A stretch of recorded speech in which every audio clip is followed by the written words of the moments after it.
L'an dernier sortait sur cette chaîne une série de 3 vidéos qui analysaient un iceberg sous la licence Dragon Ball. Ces 3 vidéos qui vous ont globalement beaucoup plu et qui restent aujourd'hui parmi les plus vues de la chaîne en forgeant au passage une partie de son identité. Aujourd'hui, on va repartir pour un iceberg mais pour quelque chose de bien différent. Un iceberg sur la licence Persona. Alors, avant tout, quelques petites précisions. Je tiens déjà à être parfaitement clair, mais vous n'avez pas besoin d'avoir joué à chacun des jeux pour apprécier cette vidéo, et même cet iceberg en général. J'ai construit cet iceberg de manière à ce qu'un néophyte ne soit pas complètement perdu, même si bien évidemment, plus l'iceberg va avancer, plus une connaissance ne serait-ce que minimale de la licence est la bienvenue. Ensuite, à l'inverse de Dragon Ball, Persona est une licence qui se divise en plusieurs jeux, 5 principaux et plusieurs spin-offs. Il est donc tout à fait possible que vous n'ayez pas fait chacun des jeux, mais là aussi pas d'inquiétude. Vous verrez dans chaque transition 2 petits types de pastilles. Déjà, une parmi ces 7 là qui désigne quel jeu est abordé parmi les 5 Persona principaux. Et pour les 2 autres possibilités, la pastille verte désigne un spin-off et la pastille grise que l'entrée ne va pas directement traiter d'un jeu de la licence. Vous trouverez aussi l'une de ces 2 pastilles qui va indiquer si l'entrée va spoiler ou non. Donc par exemple, cette combinaison indique que l'entrée va parler de Persona 3 et ne va pas spoiler, quand cette combinaison indique que je vais parler de Persona 5 et que je vais spoiler. Et autre petit rappel sur ce qu'est un iceberg, il s'agit d'un mème qui classe différentes entrées liées à une licence en fonction de si oui ou non elles sont connues sur internet. Et c'est ce qu'on va faire aujourd'hui via un iceberg que j'ai construit moi-même, qui comporte environ 150 entrées et dont on va faire environ 50 entrées par vidéo. Donc forcément, si vous connaissez la plupart des entrées de cette vidéo, surtout si vous êtes un connaisseur aguerri de Persona, c'est normal, c'est juste que là, effectivement, aujourd'hui, c'est le début de cet iceberg. Mais sur ce, commençons. Fermez les yeux, écoutez l'appel de votre âme qui vous amène vers une porte bleue, et commençons l'exploration de cet iceberg, ou plutôt de ce memento, par son premier tiers, Team Ranut.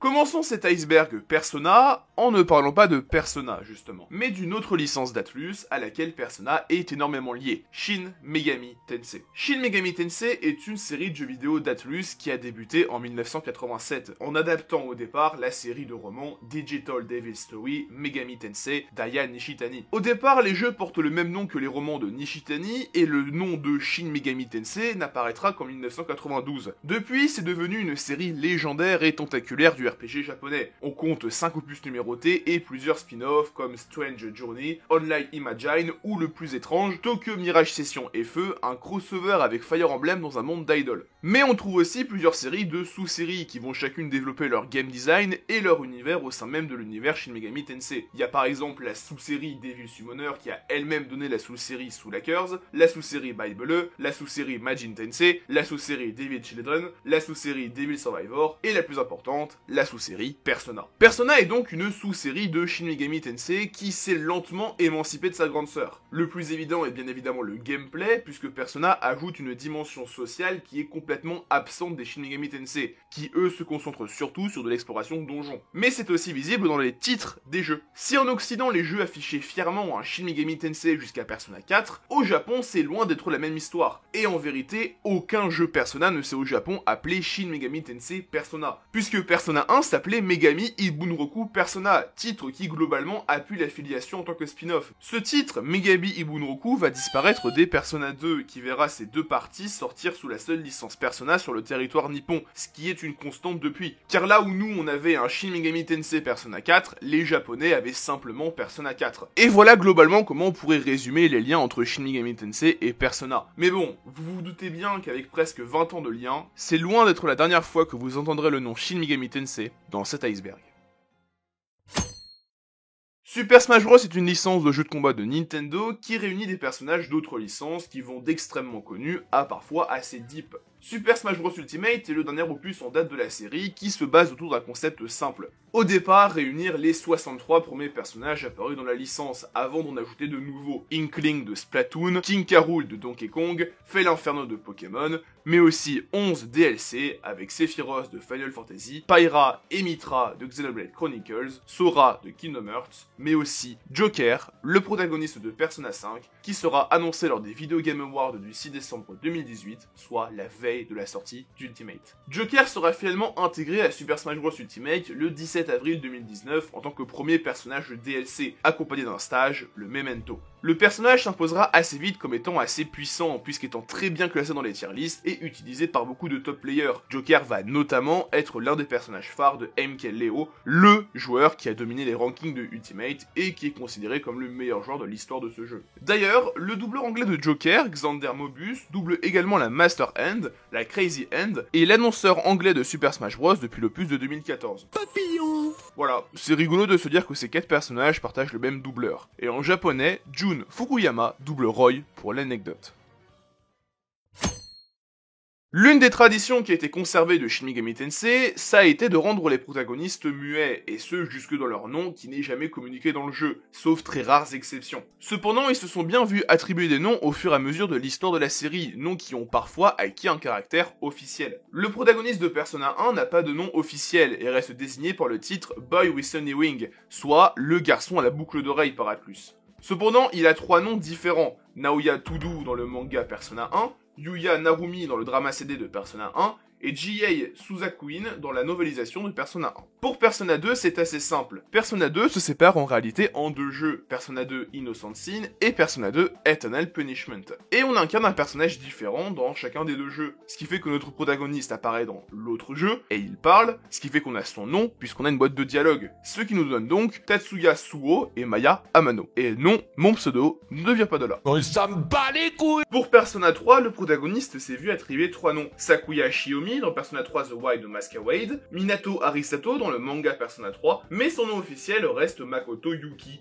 nom qu'il porte dans la série de films et dans Persona 3 Dancing, et qui est également son nom par défaut dans Portable et dans Reload. Le protagoniste de Persona 4 a lui aussi 3 noms. Tout d'abord Suji Seta dans le manga Persona 4, ensuite Hayato Asakawa dans les pièces de théâtre Persona 4, mais surtout son nom majeur et officiel, Yu Narukami. C'est le nom qu'il a dans les animés, dans les Persona 4 Arena, et surtout, il s'agit de son nom par défaut dans Persona 4 Golden. Et enfin, Persona 5, où le protagoniste a 2 noms, Akira Kurusu dans le manga, et son nom officiel, Ren Amamiya. Dans l'anime, Persona 5 Dancing, le manga Mementos Mission, Persona 5 Tactica, et surtout dans Persona 5 Royal, où il s'agit de son nom par défaut. Ce sujet a longtemps énormément fait débat, même s'il fait logiquement moins parler depuis qu'Atlus commence à intégrer des noms officiels. Même si bon, en vrai, on s'en fout un peu de savoir comment X ou Y nomment les protagonistes. Cependant, pour le bien de cet iceberg et pour un souci de cohérence, je vais rester le plus près possible des noms officiels. Donc Tatsuya, Maya, Makoto, Yu et Ren. Et j'utiliserai Naoya pour le nom du protagoniste de Persona 1.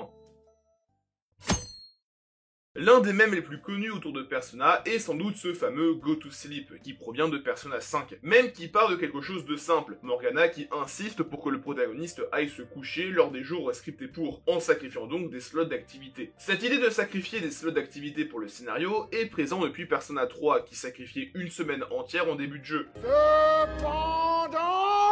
Dans Persona 3 et Persona 4, quand ils le font, ils communiquent cette information via un monologue interne de Yu et Makoto. Quand Persona 5 fait ça via Morgana, ce qui est bien plus frustrant puisque ça infantilise le joueur. Et c'est dommage, surtout pour un jeu dont l'un des messages majeurs est Take Your Time. Atlus deviendra après très vite conscient de ce souci, puisque Persona 5 Royal sera bien plus libre en termes de temps libre que Persona 5. Et Atlus va même faire plusieurs blagues autour de ce lien entre Morgana et le sommeil. Ainsi, Morgana va répéter la phrase qu'il dit en japonais dans plusieurs autres jeux ou médias liés à Persona, que ça soit dans une vidéo sur la chaîne YouTube d'Atlus pour les 25 ans de la série, dans Persona 5 Strikers, ou via un sticker line par exemple. Il est très souvent fait référence à ce qui est maintenant un trait de personnalité de Morgana, qu'on le veuille ou non. Morgana aime dormir, aime voir les autres dormir, et il a un petit côté Navy un peu autoritaire aussi, et ça lui colle vraiment très très bien.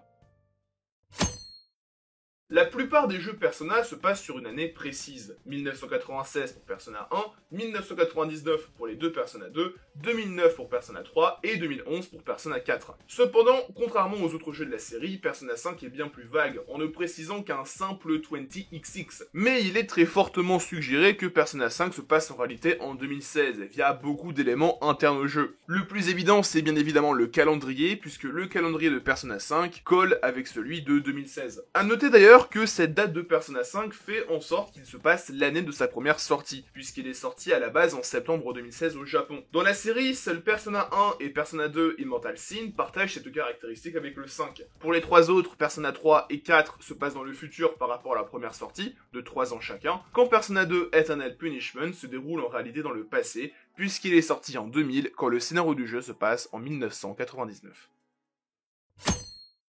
En tant que bonne grosse licence à succès, Persona a logiquement eu droit à sa tripotée de spin-off. Certains spin-offs très spécifiques auront droit à leur entrée dédiée dans l'iceberg par la suite. C'est pour ça qu'ici je vais surtout faire un tour d'horizon en me centrant sur les spin-offs sortis du Japon. En prenant cette définition, le premier sur la liste est Persona 4 Arena, un jeu de combat adapté de Persona 4 signé par Arc System Works. Il est à la base sorti sur les bornes d'arcade japonaises en 2012, ce qui est d'ailleurs un procédé qui est très commun pour les jeux de combat, avant de progressivement être rendu disponible sur le reste des supports et dans le reste du monde. Narrativement, Arena se positionne quelques mois après Persona 4, donc il ramène le casting du 4, il ramène quelques membres du casting du 3, et il ramène la Midnight Channel qui va être à nouveau au centre de ce scénario. Il va être très bien accueilli par la critique et va très bien se vendre, et c'est ce qui amènera à la création d'une suite, Persona 4 Arena Ultimax, qui ajoutera plusieurs choses, comme notamment 6 personnages jouables, et qui sera, elle, lancée entre 2013 et 2014 à travers le monde. Devant le succès de la série Arena, et pour des raisons qu'on évoquera bien plus tard dans l'iceberg, Atlus va lancer une grosse vague de spin-off Persona, parce que entre 2013, donc l'année de sortie d'Ultimax, et 2024,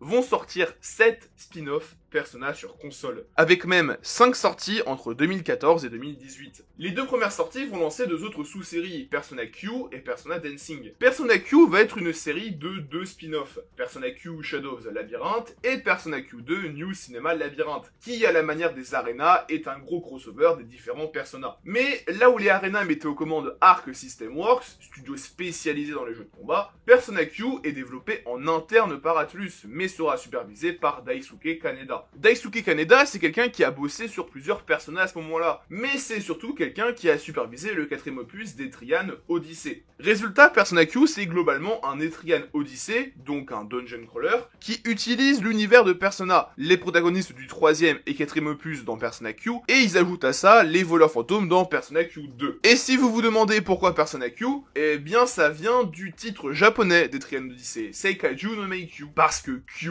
ça ressemble à la prononciation anglaise de la lettre Q. Donc, Meikyu, Persona Q. Je rigole pas, c'est la vraie justification. Aujourd'hui, les Persona Q restent malgré eux dans l'histoire, quand bien même c'est des jeux un peu anecdotiques. Ils restent dans l'histoire pour plusieurs raisons. Déjà, c'est les premiers personnages qui sortent sur console Nintendo. Je rappelle que quand le premier Persona Q sort, on est 5 ans avant l'arrivée de Joker dans Smash Ultimate, on est 5 ans et quelques mois avant la sortie de Striker sur Switch, et on est près de 8 ans avant la sortie de Royal sur Switch. Et surtout, c'est vraiment avec ces jeux qu'Atlus va commencer à définitivement ignorer les deux premiers Persona. Jusque-là, t'avais des sorties PSP, machin et tout, mais à partir de Persona Q, c'est on fait 3, 4, puis 3, 4, 5, et vous nous faites pas chier. À l'opposé complet des Etrian Odyssey-like que sont les Persona Q, on trouve la trilogie Persona Dancing. Les Persona Dancing, c'est des jeux de rythme qui vont développer leur propre petit univers et monde, et surtout leur propre ton. Ce qui est vraiment illustré par les openings de la série qui sont juste exceptionnels. Surtout en termes de ton, je veux dire, Persona 3, les voir danser comme ça quand tu connais ce qui se passe dans le jeu de base, ou même juste voir Kanji faire du breakdance dans l'opening de Persona 4 Dancing. La parade nuptiale du homard. D'ailleurs, si on doit vraiment retenir un Persona Dancing, c'est ce fameux Persona 4 Dancing All Night qui va vraiment revenir. Pourquoi ? Bah parce que c'est le seul qui a un scénario qui est un minimum conséquent,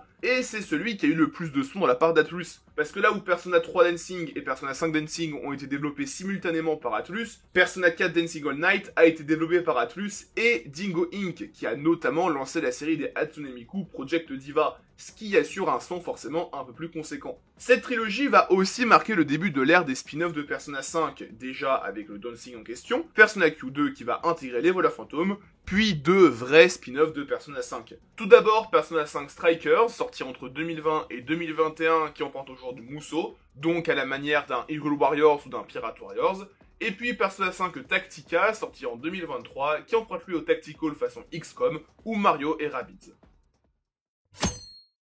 J'ai abordé un peu plus tôt les protagonistes, mais j'en ai volontairement laissé une de côté, Kotone Shiomi, protagoniste de Persona 3 portable, ressorti PSP du jeu, sorti 3 ans après Persona 3. Ce Persona 3 portable base son attractivité sur deux attraits majeurs. Comme indiqué dans son nom, Sa portabilité, puisqu'il sort sur console portable. Et puis cette fameuse Kotone Shiomi. Concrètement, Kotone s'intègre un Persona 3 un peu à la manière des protagonistes féminines de Pokémon, via un choix qui est fait au début du jeu. Cependant, le choix a ici bien plus d'importance. Premier changement majeur, Kotone change plusieurs socialings du jeu. 9 très exactement. Celui du Battler passe de Kenji à Junpei, celui du Chariot passe de Kazushi à Ryo, celui de la Justice passe de Chihiro à Ken, celui de l'Ermite passe de Maya à Saori, celui de la Fortune passe de Keitsuke à Ryoji, celui de la Force passe de Yuko à Koromaru, celui de l'Étoile passe de Mamoru à Akihiko, et enfin celui de la Lune passe de Nozomi à Shinjiro. Il faut aussi noter que Portable ajoute le social link d'Aegis, apparenté à l'arcane de Léon,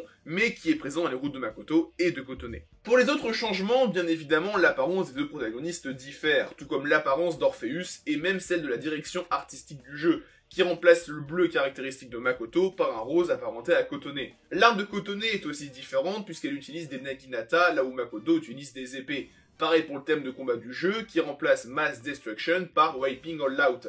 Et enfin, il est aussi possible de choisir son assistant de la Velvet Room entre Théodore et Elisabeth, quand certaines scènes sont logiquement altérées pour faire sens du point de vue d'une femme. Par exemple, dans la scène des sources chaudes lors du voyage scolaire, Kotone n'est logiquement pas en train de se cacher avec Ryuji, Akihiko et Junpei. Elle arrive dans les sources chaudes avec Yukari, Fuka, Aegis et Mitsuru. Beaucoup de changements qui ont été rendus possibles par le support de Persona 3 portable. La PSP qui a forcé la simplification de la mise en scène du jeu en mettant en place un aspect beaucoup plus visual novel. Car depuis, la communauté continue de réclamer à corps et à cri un retour des routes FEMC dans les Persona actuels, mais à chaque fois, Atlus reste muet. En bonne licence à succès, Persona a eu droit à pléthore d'adaptations qui vont être le sujet de plusieurs entrées de cet iceberg. Mais comme les spin-offs, il va falloir introduire le tout, en commençant donc par les adaptations animées de Persona. Tout commence en 2000 avec un spot de 5 minutes pour la sortie de Persona 2 Eternal Punishment, nommé Persona 2 Another Self. Puis plus rien jusqu'en 2008 avec Persona Trinity Soul, animé original qui aura son entrée plus tard dans l'iceberg parce que c'est un cas qui est très particulier. La véritable première adaptation de Persona est dédiée à Persona 4 et s'appelle simplement Persona 4 The Animation. Comme un symbole, elle sera annoncée le 11 avril 2011, jour exact du début de Persona 4, et débutera le 8 octobre de la même année pour achever sa diffusion TV en mars 2012, bien qu'un OAV qui sert de 26e épisode, qui adapte au passage la vraie fin de Persona 4, sera inclus dans les sorties physiques de l'anime. Cet animé Persona 4 sera un grand succès, avec notamment une idée publicitaire géniale. L'anime commence en 2011, soit l'exacte même année où se passe Persona 4. Résultat, la communication de l'anime va se calquer sur le scénario du jeu. Par exemple, le jour où dans le jeu l'arc de Kanji débutait, tu avais un spot de l'anime dédié à Kanji ou à son arc, ce qui est au final une idée géniale. De ce franc succès va aussi naître un film qui sortira dans quelques salles japonaises en mai 2012, Persona 4 The Animation The Factor of Hope, mais qui n'est globalement qu'un gros récap qui va surtout préparer la prochaine grosse adaptation, celle de Persona 3. Avant ça, Persona 4 Golden aura lui aussi droit à un animé diffusé en 2014, et qui sert de complément à Persona 4 The Animation. Encore une fois, je survole ce Persona 4 Golden The Animation parce qu'il aura son entrée dédiée plus loin dans l'iceberg. Pour revenir sur Persona 3, son adaptation se fera lui en 4 films. Persona 3 Spring of Birth, Persona 3 Midsummer Night's Dream, Persona 3 Falling Down et Persona 3 Winter of Rebirth. Ces 4 films vont sortir entre novembre 2013 et janvier 2016 au Japon, et vous vous doutez bien qu'au vu du format, il faut faire certaines concessions. Résultat, là où Persona 4 The Animation arrivait à dédier un certain temps au social link, la tétralogie Persona 4 passe très vite dessus et la plupart d'entre eux, comme bébé, ne sont réduits qu'à un simple caméo. Ce qui nous amène à Persona 5 qui va d'abord se décliner en animé sous la forme d'un OAV d'une vingtaine de minutes. Persona 5 The Animation, The Daybreakers, sorti quelques jours avant le jeu au Japon, soit en septembre 2016. L'OAV a au final le même rôle qu'Another Self, à savoir faire de la communication autour du jeu. Il sert d'introduction aux 5 premiers voleurs fantômes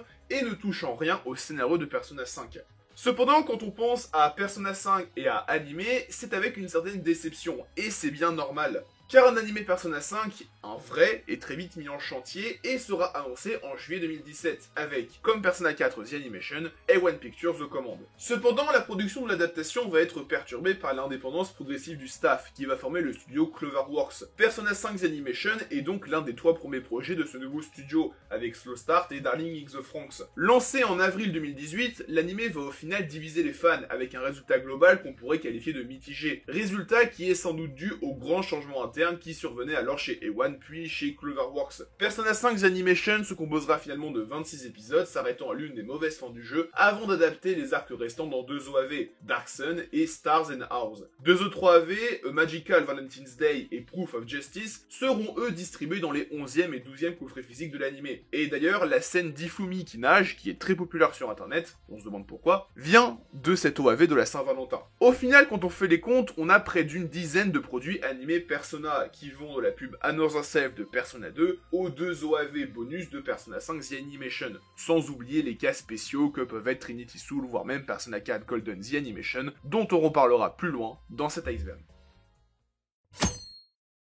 Histoire de rester dans les adaptations de Persona, intéressons-nous cette fois au format papier, et donc aux différents mangas de Persona, et il y a vraiment bien plus à dire que pour les animés. Disons que là où les animés ne commencent que dans les années 2000, et réellement à la fin d'entre elles, pour les mangas c'est bien plus précoce. Pour dire, ça commence même à la fin des années 90, en novembre 1996, avec une adaptation en manga du premier jeu, qui reprend son nom, et l'un des sous-titres qui lui est attribué, Be Your True Mind. Publié par Square Enix et signé par Shinshu Ueda, qui est d'ailleurs toujours actif aujourd'hui avec un spin-off de Senseiya, Be Your True Mind adapte en 8 tomes le scénario de Persona 1 tout en développant le protagoniste via l'ajout d'un antagoniste mineur, Kazuya, qui lui est lié.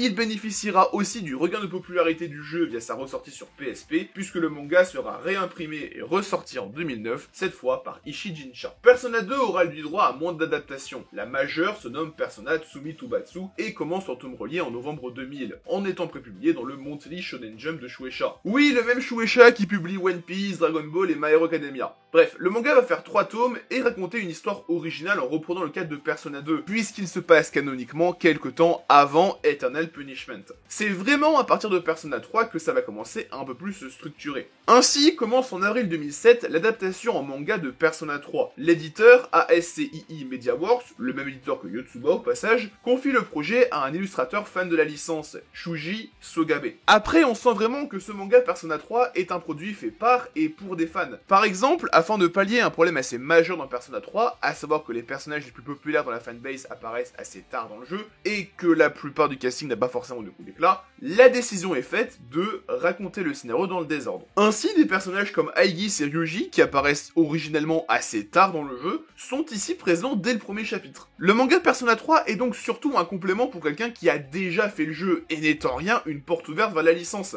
Mais le projet va quand même garder sa vision et être mené jusqu'au bout en 10 ans de prépublication. Résultat, quand sort le 11e et dernier tome au Japon, on est 4 mois après la sortie de Persona 5. Cette durée de prépublication s'explique surtout par un autre projet de Shuji Sogabe, le manga Persona 4 dont le tome 1 sort le même jour que le tome 5 de Persona 3, soit le 26 septembre 2009, qui marquera aussi le début d'un hiatus de 3 ans et demi côté Persona 3. Le manga Persona 3 est un cadeau pour un fan déjà converti, qui souhaite juste continuer son expérience du jeu, en ayant dans le meilleur des cas déjà complété l'aventure. Persona 4 prend une approche différente, et se positionne en tant que potentiel porte d'entrée direct à la licence, en suivant à la lettre le scénario et son ordre, ce qui est beaucoup plus simple à faire que dans Persona 3. Il faut dire que le 4e jeu a de base une structure narrative qui rend plus simple ce type de narration, et surtout les personnages populaires apparaissent très tôt, ce qui facilite le récit des moments plus posés qui sont peut-être la plus grande force de Persona 4.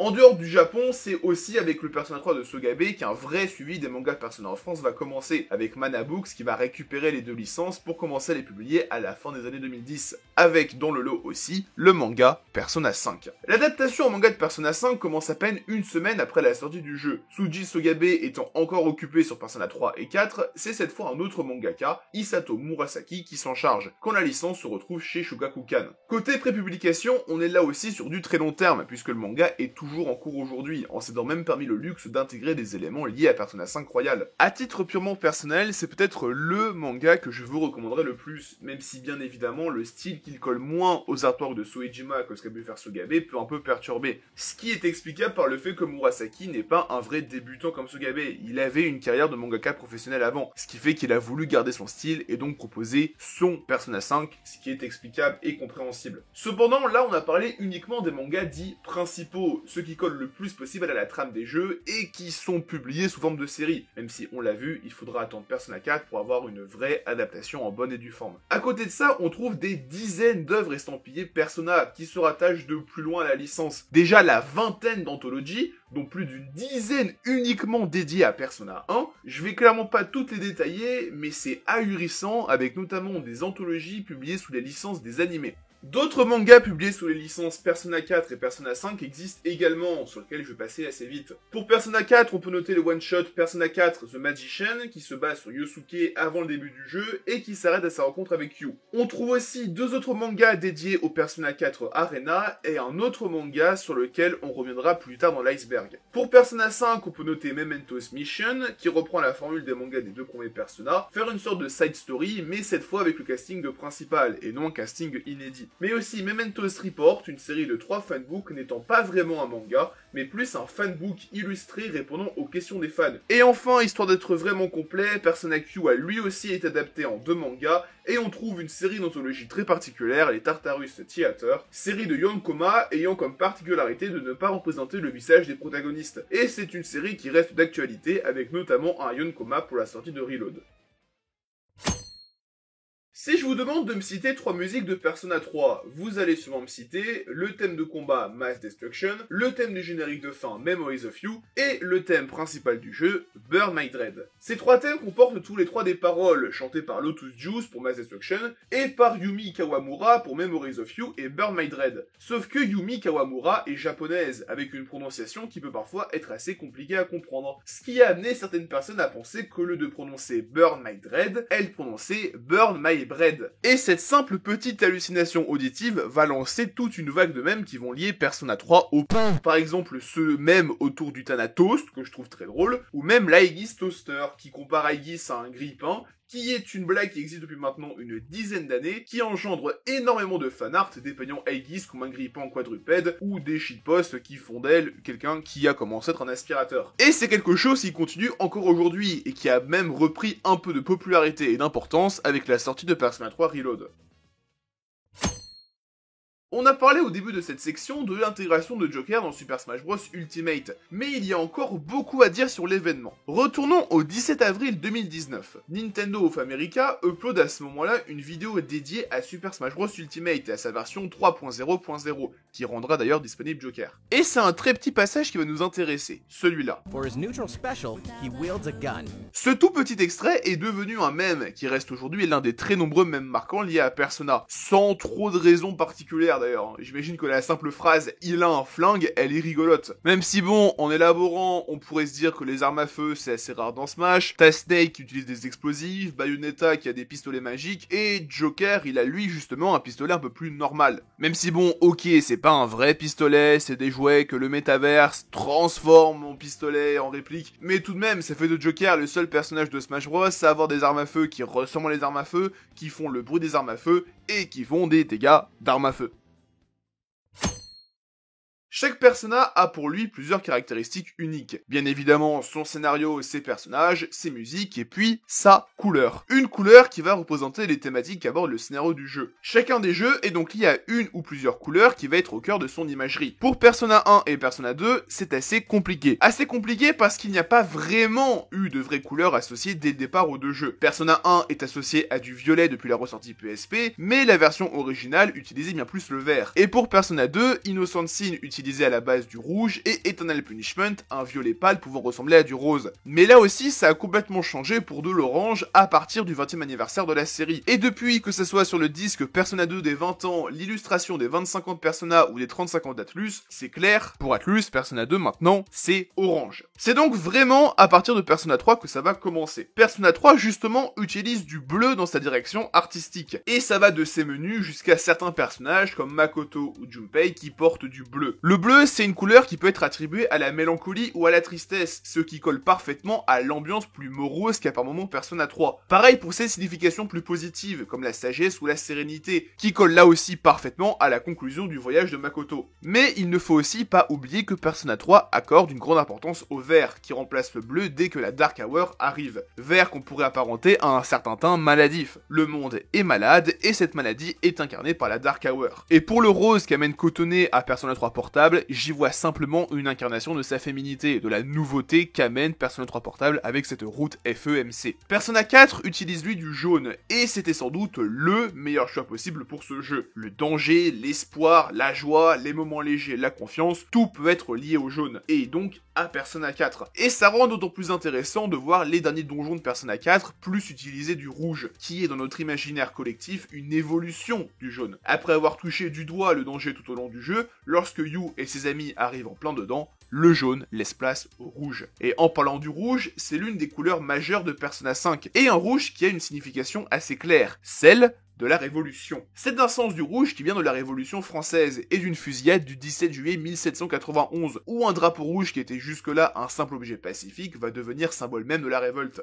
Mais bon, c'est plus avec la Commune de Paris qui va arriver près d'un siècle plus tard que le rouge va vraiment devenir lié aux insurrections, puis aux partis ouvriers avec l'idée claire d'un rejet des forces en place, idéologie sur laquelle s'accorde très clairement Persona 5. En restant là-dedans, le noir qu'utilise aussi énormément le 5e opus pourrait être lié à une volonté plus anarchiste, de rejet complet de n'importe quel contrôle, ce qui, encore une fois, est en complet accord avec les messages que porte Persona 5.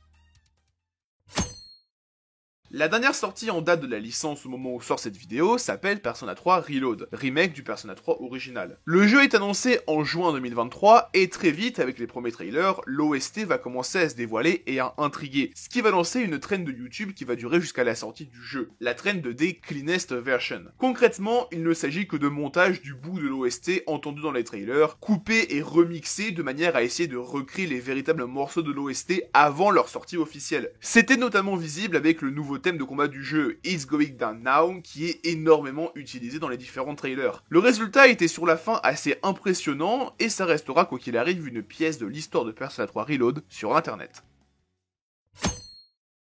Plus tôt, j'évoquais les différents spin-offs de Persona, mais il y a un type bien particulier de spin-off que je n'ai pas évoqué, les spin-offs mobiles, qui seront eux traités au fur et à mesure de l'iceberg. Et on va commencer avec le plus récent et le plus connu d'entre eux, Persona 5 The Phantom X. Persona 5 The Phantom X est donc un spin-off mobile de la licence d'Atlus, qui allie RPG en tour par tour façon Persona, et mécanique de gacha, ça reste un jeu mobile. Cependant, on est sur un jeu qui est surtout destiné au marché asiatique, et au marché asiatique, non japonais. Persona 5 The Phantom X sort donc en Chine le 12 avril 2024, en Corée du Sud et à Taïwan, 6 jours plus tard. Et c'est tout. Au moment où j'enregistre ces lignes, soit fin 2024, seule une version japonaise a été vaguement annoncée sans plus de précision. Le scénario du jeu est assez simple et se passe dans un monde alternatif à Persona 5, où ce n'est pas Joker, Morgana, Ryuji et Anne qui font les voleurs fantômes, mais un nouveau groupe de protagonistes, composé de personnages qui font largement penser aux voleurs fantômes originaux. Par exemple, Motoa Arai, c'est clairement une Ryuji féminine, quand Riko Tanemura, c'est une pseudo-Makoto, avec un passé qui ressemble à celui de Haru, et un costume de voleur fantôme qui est inspiré de celui de Yusuke. Après, on est très clairement sur un Persona 5 alternatif, qui cherche à utiliser le monde, l'esthétique et le gameplay de l'opus original pour faire sa propre tambouille, en introduisant énormément de nouveaux concepts. Par exemple, les Persona duo, où le protagoniste, Wonder, est capable d'invoquer des versions cognitives de ses connaissances pour en faire temporairement des voleurs fantômes, en leur donnant donc une persona dérivée de la sienne. Le concept est juste trop bien, c'est un peu genre utiliser des socialniques en combat, c'est génial. Il y aurait énormément à dire sur ce spin-off, comme sur la manière dont il introduit les vrais voleurs fantômes, ou sur son troisième palais qui est en vérité 2 mètres, ou alors même sur ses socialniques qui ont plus de 10 niveaux. Mais juste Atlus, bordel, sortez-le dans le monde entier! Je veux jouer à Persona 5 sur mon téléphone, bordel! Oui, je sais, encore un mème dédié à Persona, mais que voulez-vous, il faut commencer quelque part. Partons donc du côté de Persona 3 et des versions PS2, Persona 3 et Persona 3 FES. Ces versions ont une particularité qu'on ne retrouvera ni dans Portable ni dans Reload, l'IA des protagonistes. On était sur un système différent, où il n'était pas possible de directement contrôler les personnages en dehors de Makoto, mais de simplement leur donner de vagues indications. C'est une mécanique qui restera présente dans Persona 4 et Persona 5, mais qui a vraiment connu son apogée dans Persona 3, avec des tactiques très spécifiques comme vise des ennemis déjà à terre. Mais du coup, qui dit partenaire pas directement contrôlable, dit IA. Et parmi ces IA, celle de Mitsuru est devenue particulièrement célèbre à cause d'une tendance qu'elle a de spammer l'attaque Marine Karine, capacité qui a 40% de chance de charmer l'adversaire, et l'attaque Tantarafu qui a elle 40% de chance d'affecter l'effet panique à un adversaire. Bon, dans les faits c'est facilement évitable en utilisant correctement les tactiques, mais c'est quelque chose qui a marqué les joueurs de l'époque et qui a créé énormément de mèmes, avec parmi eux certains fossiles qui datent de l'époque l'époque de Persona 3. Atlus finiront d'ailleurs eux-mêmes par en rigoler, puisque dans Persona 4 Arena Ultimax, Mitsuru a accès à Marine Karin.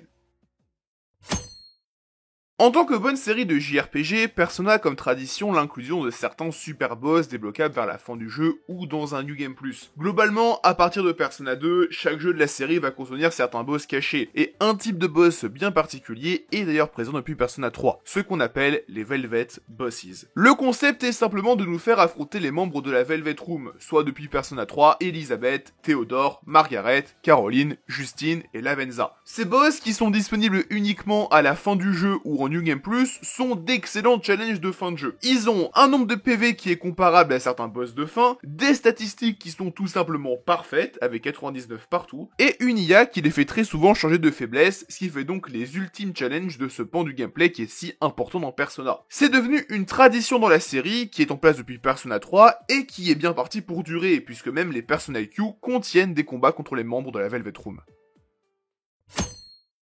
Le foreshadowing le plus connu de Persona vient de Persona 5, et c'est donc les fameux Delicious Pancakes d'Akechi. Pour faire simple, ce foreshadowing indique qu'Akechi peut entendre Morgana, et donc qu'il a déjà été en contact avec le métaverse à ce moment-là, début juin dans l'intrigue, puisque pour rappel, seuls les humains qui ont déjà pénétré le métaverse peuvent entendre Morgana, sinon vous n'entendrez qu'un chat normal, ce qu'on peut voir avec Sojiro. Akechi entend donc Morgana, et il l'entend parler de Pancake. Cet événement va là aussi devenir un mème qui va caractériser Akechi, et ce jusqu'à aujourd'hui. Et encore une fois, comme très souvent, Atlus va finir par en jouer, puisqu'il existe dans Persona 5 Royal une conversation Memento où Akechi parle de pancakes avec Ryuji, Anne ou Futaba.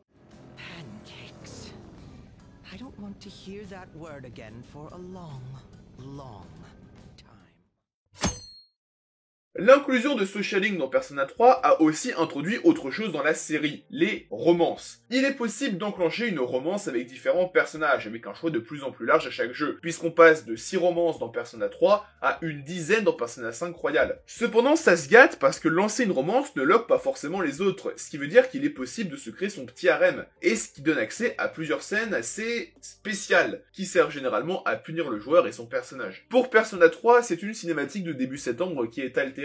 C'est donc assez léger pour une raison simple. Dans la quasi-intégralité des Persona 3, sauf Reload, il n'est pas possible de friendzone un personnage féminin. Et quoi qu'il arrive, le Socialing va terminer en relation amoureuse. Ce qui fait qu'il n'était pas possible de punir le joueur pour ce cas de situation, qui a sûrement été une réalité pour une immense majorité des joueurs. Ainsi, si vous arrivez à sortir avec Yuko, Chihiro et Yukari, les 3 filles se retrouveront avec vous par coïncidence, et au moment où elles comprennent la situation, vos camarades de classe arrivent comme des vrais tchads pour vous sortir de là. Dans Persona 4, lors de la Saint-Valentin, vous devrez décliner une par une les invitations de vos petites amies, dans une scène qui dure de plus en plus longtemps suivant votre nombre de relations, avec des messages qui insistent bien sur la déception de vos partenaires. Vous avez joué avec leurs sentiments, et maintenant vous allez goûter à leur déception. Ici, c'est avec chacune des filles du groupe qu'il faudra sortir, soit Shi, Yukiko, Rise et Naoto. Et enfin, Persona 5 qui vous demandera de sortir avec toutes les femmes du jeu, ce qui créera un event caché à la Saint-Valentin, où Ren se fait passer à tabac par absolument tout le monde. Ryuji finira d'ailleurs malgré lui le massacre avant que Sojiro ne vienne un peu réconforter le pauvre protagoniste en lui offrant un petit chocolat. Et en vrai, au train où ça va, il y a un monde où dans Persona 6, ça finit au peloton d'exécution, façon soldat qui a mal tourné, vous savez, genre,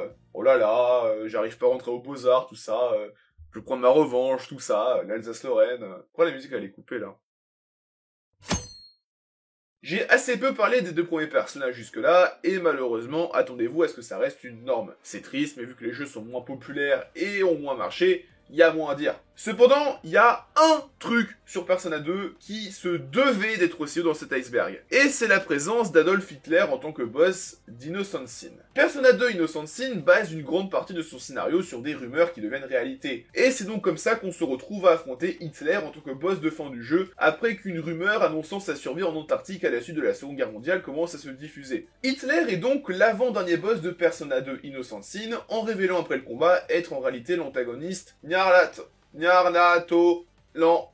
Hitler révélera après le combat être en réalité l'antagoniste fils de pute, qui est le grand méchant de Persona 2 et qui sera le boss final. D'ailleurs, Persona 2 a du doublage, et la voix anglaise d'Hitler dans Persona 2 et David Lodge soit la même voix que le bisounours Gros Bisou. On en a fini avec la première strasse de cet iceberg, de ce memento, mais on est très loin d'avoir fini au global. De tout ce monde psychique, on a exploré qu'une petite vingtaine d'entrées, et il en reste énormément à encore aborder. C'est pour ça qu'on a fait un petit break là, mais qu'on va continuer. On va replonger et continuer à aller plus profondément. Bienvenue dans le deuxième tiers, bienvenue dans Kemdal. Rappelez-vous, j'ai parlé plutôt des animés Persona, et j'en ai volontairement omis un, Persona Trinity Soul, car il s'agit sans aucun doute du projet le plus spécial lié aux animés de la licence. Persona 3 va marquer le début d'un tournant dans la série pour Atlus, en marquant le début de l'explosion d'une popularité qui continue d'ailleurs de croître aujourd'hui. Il suffit de voir les ventes de Persona 3 Reload ou même de Métaphore Refantasio qui ont tous les deux battu des records pour le studio. Devant cette popularité croissante, Atlus et d'autres studios vont vouloir utiliser la licence Persona via le prisme d'autres médias, et parmi eux Aniplex qui va acheter les droits de la licence en animé avant de les confier à A1 Pictures qui se verra confier une tâche simple, adapter Persona 3 en animé. Finalement le projet va se transformer pour devenir une suite spirituelle à Persona 3 se déroulant 10 ans après mais qui conservera pas mal de liens avec le jeu d'origine. Déjà le titre, Trinity ça veut dire Trinité et donc ça renvoie au chiffre 3. Ensuite par la présence d'Akihiko, puis simplement par des personnages ressemblant pas mal à leur équivalent de Persona 3, comme le protagoniste, Shin, qui a une backstory très similaire à celle de Makoto, en ayant perdu l'intégralité de sa famille dans un accident 10 ans avant les événements de l'histoire, ou simplement sur la présence d'un équivalent à Strega en tant que groupe d'antagonistes. Encore aujourd'hui, on ne sait pas vraiment pourquoi le projet a transitionné d'adaptation à Persona 3 à suite spirituelle originale. Est-ce qu'A1 Pictures s'est rendu compte d'à quel point adapter Persona 3 en animé c'était super compliqué, ou est-ce qu'Aniplex voulait simplement avoir son Persona en étant moins dépendant d'Atlus? On ne saura sans doute jamais. Finalement, Persona Trinity Soul a une place un peu étrange dans le paysage Persona actuel. C'est le premier véritable animé Persona, certes, mais c'est surtout une œuvre qui est décanonisée depuis un moment, qui ne compte plus vraiment pour ses ayants droit, et qui honnêtement est un cran en dessous du reste de la licence. Et l'époque où Shin, protagoniste de Trinity Soul, trônait fièrement aux côtés de Kotone, Makoto et Yu pour les concerts Persona de 2009, 2010 et 2011, semble être très loin. Est-ce que vous connaissez Twilight? Très probablement. Est-ce que vous vous rappelez de la haine qu'a subi Twilight? Là aussi, très probablement. Or, Persona 4 sort en plein pendant la période de la hype de Twilight, mais aussi pendant la période de la hype de la haine de Twilight. Et le jeu contient un petit historique qui est lié à ça. Je pense que vous le savez, mais Persona 4 introduit dans la série la possibilité de lire pour augmenter ses statistiques sociales. Et l'un de ses livres, Witch et Detective, peut être une référence à Twilight. Le livre est décrit ainsi par Yu, une comédie romantique écrite avec beaucoup de peine qui raconte l'histoire d'une jeune fille qui va pour la première fois dans son nouveau lycée. Des vampires sont impliqués. Et Yu termine ainsi. Le contenu du livre est presque pénible à lire. Bon, je pense qu'ils ont très clairement choisi leur camp chez Atlus. Ça, c'est Arsène Lupin. Et ça, c'est du Lupin, mais ça n'a rien à voir avec ce dont je veux parler. Donc, Arsène Lupin. Personnage de gentleman cambrioleur, né au début du XXe siècle et qui a acquis une renommée légendaire aujourd'hui en influençant énormément d'œuvres. Le plus évident serait Lupin the Third, série de manga de Monkey Punch, mais aussi Persona, et surtout Persona 5. Déjà, le prénom Arsène, qui va donner la persona de Rennes, ou même l'auteur, Maurice Leblanc, qui va donner son nom de famille au café ou à Bitrène. Ou même tout ce qui tourne autour des voleurs fantômes, qui vont agir tout au long du jeu en tant que gentils cambrioleurs, qui agissent contre la loi, mais pour le bien de la société. Pour les références à Lupin the Third, on peut aller chercher du côté de Yusuke, et d'un de ses showtime dans Persona 5 Royal, celui où il fait équipe avec Anne. À la fin de celui-ci, Yusuke dit en japonais Kudaranu mono o kite shimatta, soit j'ai tranché un objet stupide. C'est une référence directe à une réplique assez célèbre d'Ishikawa Goemon le 13e de Lupin the Third, qui répète lui soit encore une fois j'ai tranché un objet sans valeur. Yusuke, qui est d'ailleurs comme Persona, Goemon, inspiré du véritable Ishikawa Goemon, dont le personnage de Lupin est le descendant fictif. D'ailleurs, on pourrait aussi noter la ressemblance avec Sojiro, dont le design et spécifiquement la barbe sont inspirés par Daisuke Jigen de Lupin the Third. Et puis, on peut aussi s'amuser à chercher d'autres parallèles entre Persona 5 et l'œuvre de Lupin. Un qui me fait beaucoup rire, c'est Kamoshida, professeur de sport de Shujin, qui est la personne qui amène par définition la naissance des voleurs fantômes, et donc, par extension, de l'Arsène de Rennes. Or, dans l'œuvre Arsène Lupin originale, le père d'Arsène Lupin, qui s'appelle Théophraste Lupin, qui est donc en partie responsable de sa naissance, je vais vous faire un cours de SVT, il est prof de gym. Lors de l'annonce de Persona 3 Reload, deux énormes doutes subsistaient. Est-ce que The Answer et la possibilité de jouer Kotone Shiomi allaient être présents dans le jeu? Au départ, non. Même si pour The Answer, il sera ajouté en tant que DLC en septembre 2024 sous le nom de épisode Aegis. Cependant, pour l'inclusion dans la route de Kotone, absolument rien, et les déclarations d'Atlus laissent très clairement penser qu'on ne verra jamais Kotone dans Reload. Ce qui a motivé une partie de la communauté à le faire soi-même. FEMC Reload Project est donc un mode visant à remplacer Makoto par Kotone. Il a été lancé à peine une semaine après la sortie de Reload, et il est régulièrement mis à jour depuis. Aujourd'hui, à l'heure où sort cette vidéo, donc fin 2024, il est dans un état plus que convaincant. Kotone a même droit à sa version des tenues de combat arrivée avec Reload, et même Théodore est présent. Ce projet n'est pas le seul qui est dédié à Kotone, puisque la protagoniste de Portable a une incroyable communauté qui est déterminée à lui rendre hommage le plus possible. Par exemple, le projet Persona 3 Kotone Cutscene, qui a tout simplement adapté l'ensemble des cinématiques animées de Persona 3 avec Kotone, dans un rendu qui est tout simplement bluffant pour un projet amateur. Mention spéciale à l'opening de ce projet amateur, Moonlight Daydream, qui est original de A à Z, tant l'animation que la musique, et qui est de toute beauté.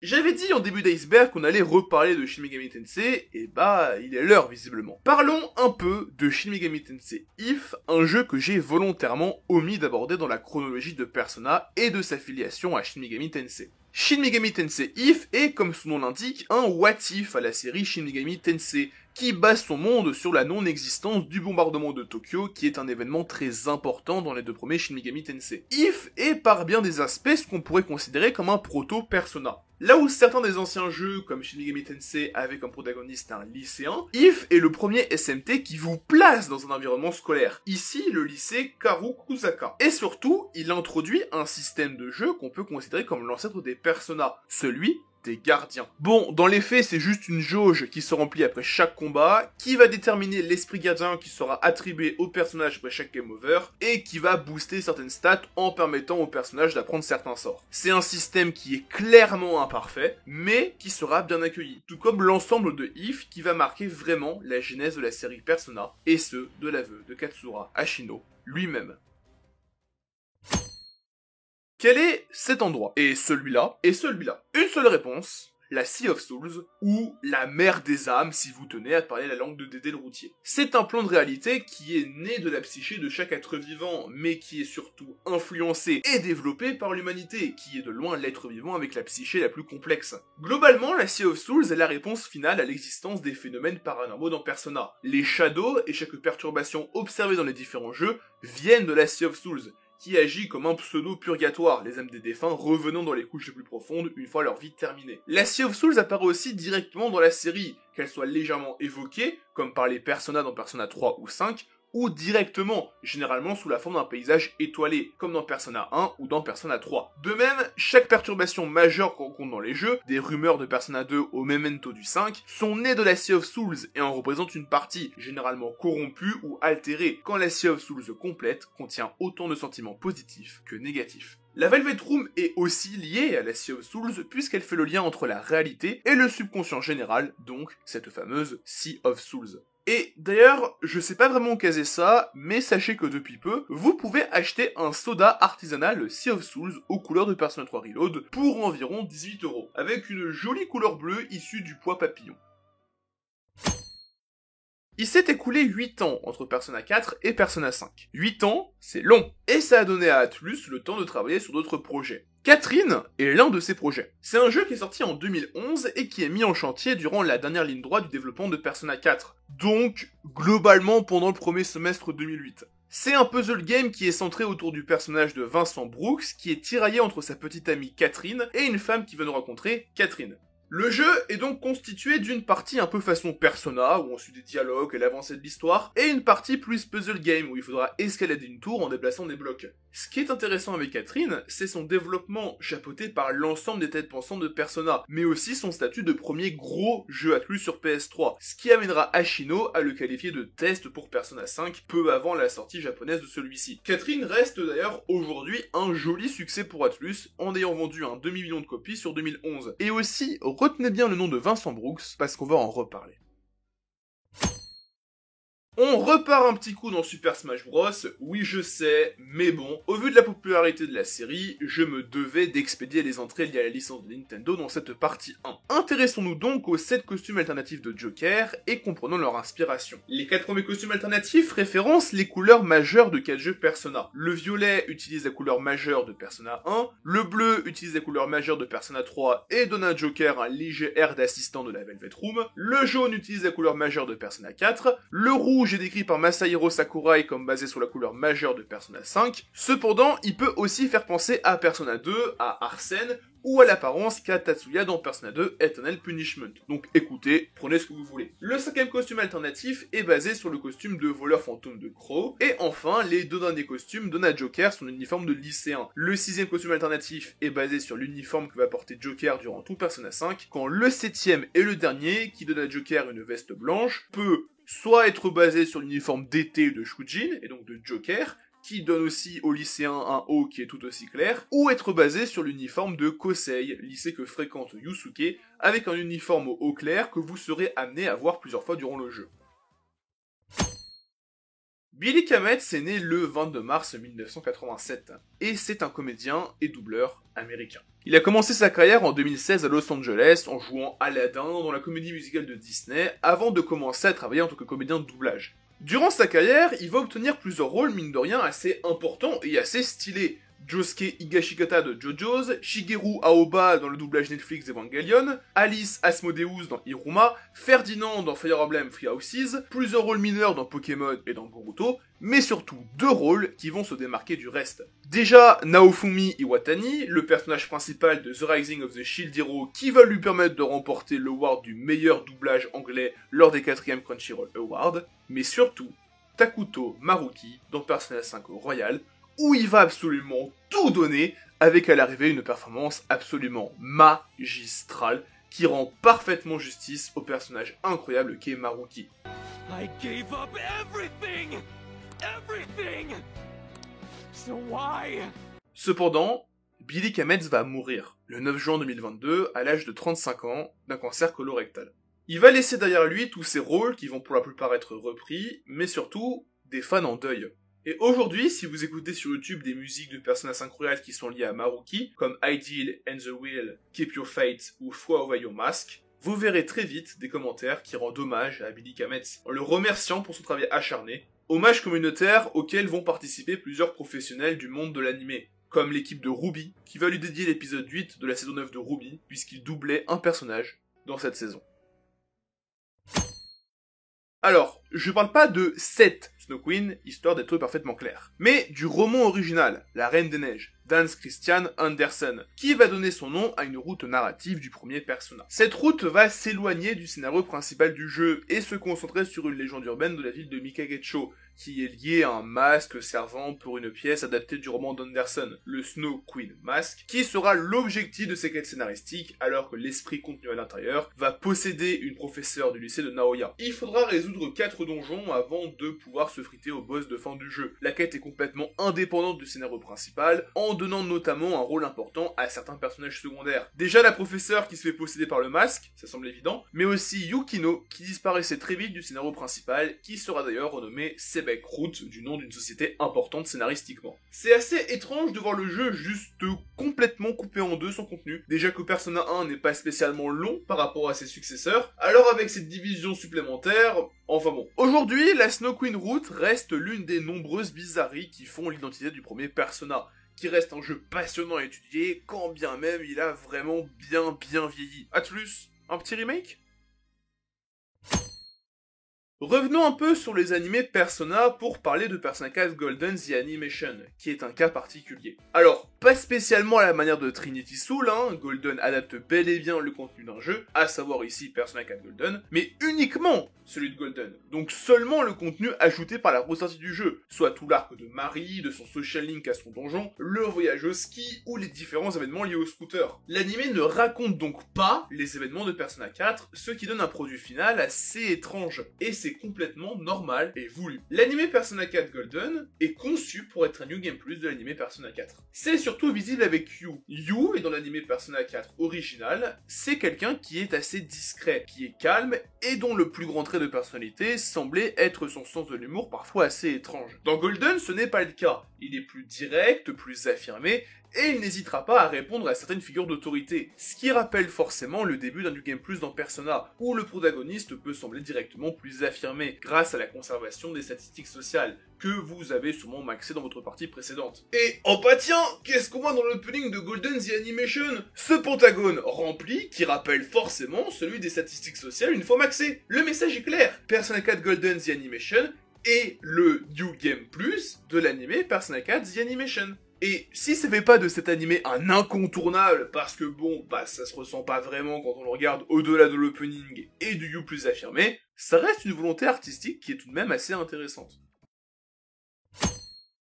Voilà Kamiki Akinari, Social Link du soleil des différents jeux Persona 3. Social Link qui est peut-être aussi le plus mélancolique du jeu. Kamiki est atteint d'une maladie pulmonaire qui ne lui laisse plus longtemps à vivre. Résultat, le jeune homme qu'on rencontre est complètement détaché de la vie et n'arrive pas à être heureux, à l'exception d'une seule chose, les livres. C'est ainsi qu'au fur et à mesure de l'avancée de son Social Link, Kamiki va se mettre à écrire un livre pour enfants sur un alligator rose qui n'arrive pas à chasser et qui va mourir dans le chagrin en créant un lac avec ses larmes, après avoir involontairement causé la mort de son seul ami. Kamiki va réussir à le compléter, ce livre, et offrira son manuscrit original à Makoto à la fin de son Social Link. Cependant, l'alligator rose va réellement devenir un livre pour enfants reconnu dans le monde de Persona, et des références y seront faites dans la suite de la licence. Dans Persona 4, lors du rang 6 du Social Link de Kanji, un jeune homme mentionne le terme Pink Alligator lorsqu'il dit à Kanji quelle peluche son entourage souhaite. Kanji répond alors « Un alligator rose ? Oh, comme celui de ce conte, hein !» Une autre référence est ajoutée dans Golden via le Social Link d'Adachi. Lors de la cinématique du rang 5, Adachi est présent pendant la soirée chez les Dojima et aide Nanako à faire ses devoirs, qui consiste justement à lire un livre pour enfants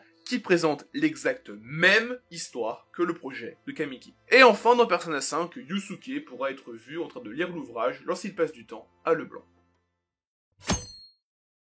Il y a depuis des années un débat assez majeur de la communauté Persona. Celui qui entoure l'écosystème Persona 3 est de savoir laquelle des versions est la version supérieure de Persona 3. Persona 3 FES, Persona 3 portable, et depuis début 2024, Persona 3 Reload. Car là où Persona 4 Golden et Persona 5 Royal ont tout simplement défaussé Persona 4 et Persona 5, pour le troisième jeu, c'est un peu plus compliqué. Persona 3 FES, sorti entre 2007 et 2008, est une version upgradée de Persona 3, et rien ne justifie de lancer Persona 3 plutôt que FES, dont l'ajout majeur est d'ailleurs l'épilogue The Answer. Cependant, arrive en 2011 Persona 3 portable sur PSP, et c'est là que ça commence à se gâter. Puisqu'il sort sur une console portable, qui en plus utilise un format avec moins d'espace disponible, il a fallu faire des concessions. Les environnements 3D disparaissent pour être remplacés par un point and click, à l'exception du Tartarus et des combats. Pareil pour les cinématiques animées ou quelques mécaniques de gameplay, comme la possibilité pour Makoto d'utiliser toutes les armes. Cependant, le jeu ajoute la possibilité de jouer une femme, Kotone Shiomi, avec sa liste d'ajouts qu'on a passé en revue plus tôt. Et ce n'est pas tout, puisque Portable ajoute aussi de l'équilibrage, avec notamment les skill cards qui étaient absentes de FES, ainsi que deux modes de difficulté, très facile et très difficile, et d'autres points que j'affiche vite fait à l'écran. Arrive ensuite en 2024 Persona 3 Reload qui va lui-même faire sa propre recette. Le jeu est basé sur Persona 3, sans Yen Sueur au départ et Kotone, et avec des environnements en 3D. Cependant, côté combat, on se sent bien plus proche de Portable. Makoto ne peut manier que des épées, les skill cards sont présentes, l'entièreté de l'équipe est contrôlable, et il est possible d'utiliser une posture défensive. Reload va aussi ajouter ses propres idées à la recette, comme une refonte complète du Tartarus, les théurgies, ou simplement une direction artistique plus colorée et lumineuse. Tout ça fait qu'aujourd'hui, aucune version de Persona 3 ne fait globalement consensus parmi la communauté. Certains préfèrent Portable pour la possibilité de jouer Kotone, d'autres Reload pour l'aisance et l'accessibilité du jeu, les graphismes forcément plus à jour, quand d'autres vont préférer FES pour l'OST, ou même les membres d'équipe non contrôlables, ce qui peut incarner un certain charme. Bref, c'est un débat qui semble destiné à vivre et à exister jusqu'à la fin, et qui n'a pas spécialement été simplifié par l'existence de Reload, puisque même l'arrivée d'épisode Aegis en guise de DLC a ajouté un autre facteur, celui du prix. Et Est-ce que vous vous rappelez de Persona 4 Arena? Jeu de combat, Persona, tout ça. Et si je vous disais que c'est pas le seul jeu de combat où apparaissent des personnages de la licence? Voilà BlazBlue Cross Tag Battle, spin-off de la licence BlazBlue développé par Arc System Works, le développeur des Persona 4 Arena. Et l'idée qu'a eu Arc System Works pour ce spin-off, ça a été de faire leur propre Smash Bros. Et d'inclure des personnages sur des licences externes qui sont majoritairement des licences sur lesquelles Arc System Works a déjà travaillé, comme Ruby, Under Night in Birth, Arcana Hearts, Senran Kagura, Akatsuki Blitzkampf et donc Persona, puisqu'ils sont les développeurs des Persona Arena. C'est donc au final 13 personnages de la licence qui seront intégrés dans BlazBlue Cross Tag Battle. Yu, Yosuke, Chi et Yukiko dans le jeu de base, Kanji, Naoto, Mitsuru, Akihiko, Aegis et Labrise dans la première saison de DLC, et enfin Teddy, Elizabeth et Adachi dans la deuxième. Soit l'intégralité du roster du premier Persona Arena, à l'exception de Shadow Labrise qui a été remplacé par Adachi. Côté gameplay, on est sur quelque chose de très similaire au Persona Arena. Les sprites, animations et même le game feel sont quasiment les mêmes. Et j'en parle un peu ici, mais c'est très loin d'être le seul crossover lié à Persona. Par exemple la licence Bank Dream, Fantasy Star Online, Dragon's Dogma, et là aussi, d'accord, on aura l'occasion d'en reparler. Côté jeu de combat, bien évidemment, on a déjà parlé et on reparlera de Super Smash Bros, mais je citerai aussi Weavers of Aether, avec énormément de modes développés par la communauté, tous téléchargeables sur PC, via un workshop intégré sur Steam. Le donjon de Futaba est sans aucun doute le plus unique de Persona 5, surtout d'un point de vue thématique. Car contrairement au reste des cibles du jeu, Futaba n'est pas une mauvaise personne. Sa réalité s'est déformée à cause de pensées corrompues, mais ce qui a corrompu sa psyché n'est pas un désir malsain, mais une dépression. Dépression causée par la mort de sa mère. Le palais de Futaba représente tout ça. Le désert, la pyramide, la gigantesque crypte qu'on explore, tout est là pour montrer un isolement. Et petit à petit, les voleurs fantômes vont aller de plus en plus loin. Plus que n'importe quel autre palais du jeu, le symbolisme est bien plus présent chez Futaba, que ce soit pour la manipulation autour de la mort de sa mère, ce qui a mené à sa dépression, ce qu'on peut voir avec les fresques déformées, ou même la géographie du donjon, qui m'évoque personnellement un certain regard simplifiant vis-à-vis de la maladie. Un cheminement qui semble simple, redevenir heureux, symbolisé par la ligne droite sur le trésor, mais jonché d'énormément de pièges et d'embûches qu'on voit dans le jeu avec les grands détours que nous sommes obligés de faire, quand dans la réalité, sortir d'une dépression est incroyablement long, complexe. Et c'est aussi quelque chose dont on ne ressort jamais vraiment complet. C'est aussi aidé par le thème du donjon de Futaba, The Days When My Mother Was There, qui est extrêmement mélancolique. Bien plus que n'importe quel thème de donjon du jeu, en dehors peut-être du donjon qui a été ajouté par Persona 5 Royal. Mais un palais n'est aussi pas vide, et il est habité par la Shadow du propriétaire. Et Shadow Futaba s'aligne sur le reste de son palais. Plutôt que de représenter les sentiments déformés de Futaba, elle représente son véritable soi. La véritable Futaba qui souhaite retrouver son bonheur et pouvoir avancer. Et c'est en se confrontant à sa véritable soi que Futaba va pouvoir pleinement redevenir elle-même et créer sa persona, dans un éveil qui fait un écho gigantesque à la méthode de Persona 4, Shadow Futaba jouant le même rôle qu'une Shadoshi Naoto. Revenons sur Super Smash Bros un petit instant. On a parlé du neutral B de Joker via le fameux mème sur le gun et tout, mais une autre attaque mérite le détour. Son up B, son grappin. À première vue, rien d'anormal. Sauf que Joker est intégré à Super Smash Bros Ultimate le 17 avril 2019. Et que le grappin n'est intégré que dans Persona 5 Royal. Persona 5 Royal qui a été révélé fin mars 2019.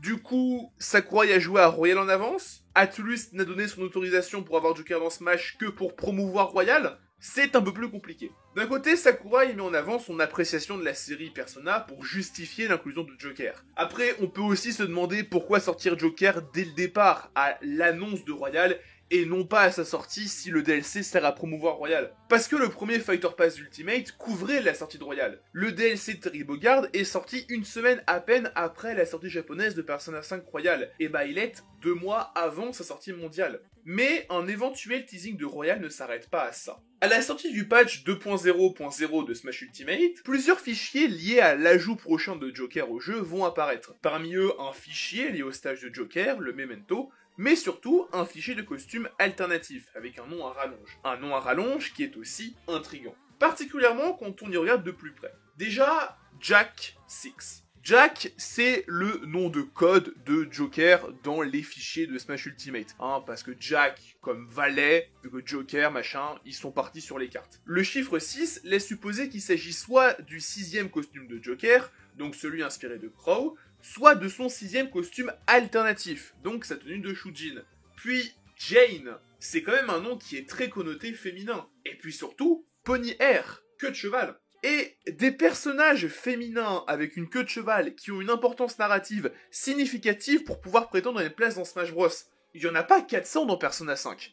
Surtout que la queue de cheval, ça élimine toutes les voleuses fantômes. Makoto et Haru ont les cheveux courts, Anne a ce qu'on appelle des pigtails en anglais, et Futaba a les cheveux détachés. Ça ne laisse que Kazumi Yoshizawa, personnage qui est au centre de Royal. Et tout de suite, ça fait beaucoup plus sens que cette histoire de grappin. Kazumi aurait dû être à la base dans Super Smash Bros Ultimate, en tant que skin alternative de Joker pour promouvoir Royal qui sortait à la fin de l'année. Après, est-ce que ça ne s'est pas fait à cause du timing du DLC, qui est sorti à un moment où la promotion autour de Royal commençait à peine, et où Atlus jouait un peu sur un mystère autour de Kazumi. Par exemple, l'un des premiers teasings de Royal laissait supposer qu'elle serait peut-être une antagoniste, en disant qu'elle ne s'alignait pas avec les méthodes des voleurs fantômes. Ou peut-être simplement c'est pour des raisons de moveset, parce que Kazumi utilise une rapière quand Joker utilise un couteau. On ne saura jamais réellement, mais reste que malgré tout, Jane et Pony Air sont entrés dans l'histoire.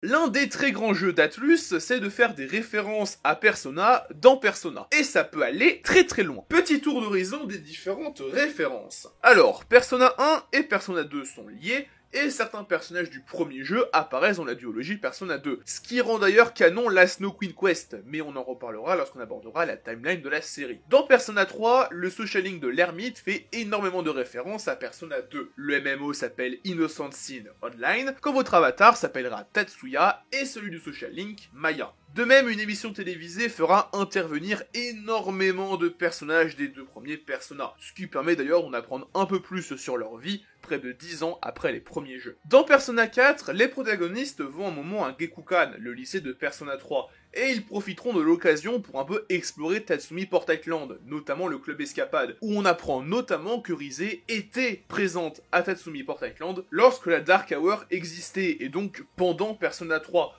On apprend aussi qu'un de ses concerts a été annulé à cause d'un manque d'électricité à ce moment-là. Ce qu'on peut lier à l'arcane de l'ermite qui, pendant Persona 3, coupait l'électricité autour du centre commercial Polonia. Les références ne s'arrêtent pas là parce que plusieurs personnages et endroits de Persona 4 font référence à d'autres jeux de la série. La ville d'Inaba fait référence à Masao Inaba de Persona 1. Le poisson du magasin Shiroku est appelé Akihiko comme Akihiko de Persona 3. Yosuke a le même nom que Yusuke Naito de Persona 1. La première victime, Mayumi Yamano, a un nom qui ressemble mine de rien pas mal à Maya Amano de Persona 2, et lorsque Naoto dit que sa famille est détective depuis des générations, Nanako mentionne le nom Kuzunoha, référence au personnage du même nom qui vient des jeux Shin Megami Tensei, des villes Summoner. Et enfin Persona 5 où c'est tout autant le bordel. On peut voir une affiche de Rise dans le métro, Rise, Naoto, Shi et Yukiko sont mentionnés par différents personnages du jeu qui détaillent leur vie post-Persona 4, le thème de Junes est utilisé en version 8 bits pour les UFO Catchers, Yukari est mentionnée en tant qu'actrice à succès de Super Sentai, lors du social link de Takemi, elle téléphonera à une infirmière nommée Uehara, sans aucun doute Sayoko Uehara de Persona 4, le meurtrier de Persona 4 sera interviewé à la télévision, et c'est sans parler des costumes disponibles en DLC et des combats de boss cachés contre les protagonistes de Persona 3 et Persona 4. C'est dans l'ensemble un immense bordel, et j'ai pas pu tout mentionner, mais on reparlera plus tard de certaines références bien spécifiques qui, elles, méritent leur entrée dédiée plus tard dans l'iceberg. On aura plusieurs fois l'occasion de reparler du contenu supprimé de Persona et de ce qu'on a pu trouver dans les fichiers des différents jeux, et en soi on l'a même déjà fait avec Super Smash Bros. Mais il existe dans les fichiers de Persona 4 8 lignes de dialogue doublées non utilisées de Yosuke, 8 lignes de dialogue liées au rang 9 et 10 de son social link, et qui laissent fortement supposer qu'à la base, Yosuke aurait pu être romance, et donc qu'une romance homosexuelle aurait existé dans Persona 4. En fait, ces 8 lignes doublées font même parfaitement sens l'une à la suite des autres, et ressemblent carrément à une déclaration d'amour complète. I focused all my attention on the murders to avoid having to confront myself. So long as I don't try, nothing will change even if we catch the killer. Right now, I'm just plain old me. And I want to do what I can with everything I got, with you guys. I never knew I had such heat inside. So I want to become someone who can proudly stand shoulder to shoulder with you. I like you. Don't make me say stuff like that. Don't go. Du coup, Pourquoi avoir supprimé ça? Surtout qu'on parle de lignes qui ont pris la peine d'être doublées, dont on a même trouvé des traces en japonais. Bah la réponse, je viens de le dire, c'est le Japon. Atlus est une entreprise japonaise. Et je pense pas avoir besoin de vous expliquer à quel point le Japon, niveau droit homosexuel, c'est assez compliqué. C'est un pays où les thérapies de conversion sont encore légales, c'est un pays où un couple homosexuel ne peut pas se marier, et c'est un pays où un couple homosexuel ne peut pas adopter. Donc, représenter une possibilité de romance homosexuelle, ça n'allait pas forcément passer. Surtout en 2008, où seuls 5 pays dans le monde autorisaient légalement le mariage homosexuel. Donc ouais, c'est dommage, mais au final c'est explicable. Même si bon, cette possibilité était clairement envisagée à un moment dans le développement, et elle donne un tout autre sens au presque rejet qu'exprime parfois Yosuke vis-à-vis de tout ce qui touche à l'homosexualité. Puisqu'au final, ça fait de lui un adolescent qui n'a pas encore accepté son véritable soi, ce qui colle parfaitement avec le message majeur du jeu, et même l'un des messages majeurs de la série. Persona 5 a introduit le concept de pack de Persona DLC, à savoir des personnages disponibles à l'achat, généralement des personnages liés aux personnages importants de précédents jeux, Izanagi, Orpheus, Thanatos, Kaguya, mais le jeu va aussi introduire un autre concept, à savoir les personnages dites Picaro. Dans les faits, ce n'est que des versions alternatives de ces dites Persona DLC, avec 2 changements majeurs. Déjà, une augmentation des statistiques, Orpheus gagne par exemple 9 points de statistiques en passant en Picaro, quand Thanatos en gagne 12. La deuxième modification est, elle, graphique. Chacune des Persona Picaro voit son design être modifié pour coller à la direction artistique de Persona 5. Globalement, ça se fait avec un code couleur qui donne une plus grande place au rouge et au noir, et avec l'apparition de certains motifs liés à Persona 5. Principalement celui du bas de l'uniforme de Shujin, qu'on peut voir sur Izanagi Picaro, mais aussi des étoiles noires et blanches qu'on peut, elles, voir sur Magatsu Izanagi Picaro. L'idée, en tant que telle, est géniale, mais l'exécution est très mauvaise. La première invocation des Persona DLC est gratuite, et leurs statistiques ne sont pas équilibrées avec la courbe de difficulté du jeu, ce qui fait des plus puissantes d'entre elles des outils qui peuvent tout simplement casser le jeu en deux. Izanagi no Okami Picaro est par exemple devenu très célèbre pour sa puissance démesurée, qui permet de négocier sans aucun souci la très grande majorité des challenges du jeu, avec une préparation qui en plus de ça est minimale. C'est une idée excellente qui a du potentiel, mais qui est, comme souvent avec Atlus dernièrement, ruinée par une décision économique qui est assez discutable. Voilà le Demon Painter. Alors, je sais que comme ça, on dirait un mec capable de vous dealer des produits qui peuvent vous foutre plusieurs jours dessus dans garde à vue, mais je vous jure que le mec est un habitant de la Velvet Room, en tout cas dans Persona 2. Il est lié à une mécanique assez unique dans Persona 2, la peinture de cartes. En gros, vous obtenez pendant le jeu des cartes vierges, après vous pouvez lui demander de les peindre pour en faire des cartes du tarot, et vous pouvez les échanger pour invoquer des personas. Donc, dans les faits, on est quand même assez loin de l'équivalent qu'il y a dans Persona 5, où cette fois Yusuke peut peindre, certes sur des cartes vierges, mais uniquement des skill cards. Les cartes du tarot en monnaie d'échange, ça a disparu. Je pense que ça saute aux yeux, mais le Demon Painter est très différent du reste des résidents de la Velvet Room. Déjà pour une raison de nom qu'on abordera dans la deuxième partie de cet iceberg, mais aussi parce qu'il a les cheveux noirs et les yeux d'une couleur qui ne semble pas être jaune. Ce qui est explicable parce qu'en fait, il n'est pas vraiment originaire de la Velvet Room. À la base, il est humain. Et surtout, il est inspiré d'une personne réelle. Dans son cas, Kazuma Kaneko, character designer de Persona 1 et de la duologie Persona 2, mais qui a aussi bossé sur une tripotée de dieux Atlus, mais aussi des projets de Capcom, et qui aujourd'hui développe un jeu qui fait visiblement usage d'IA. Revenons un petit moment sur les spin-offs, principalement 3 d'entre eux. Persona 4 Arena, Persona 4 Arena Ultimax et Persona 5 Strikers. Ces 3 spin-offs ont des noms différents au Japon. Persona 4 porte là-bas le nom de Persona 4 The Ultimate Mayonaka Arena, Persona 4 Arena Ultimax celui de Persona 4 The Ultimax Ultra Suplex Hold, et Persona 5 Scrambles The Phantom Strikers. Pourquoi est-ce que ça a changé ?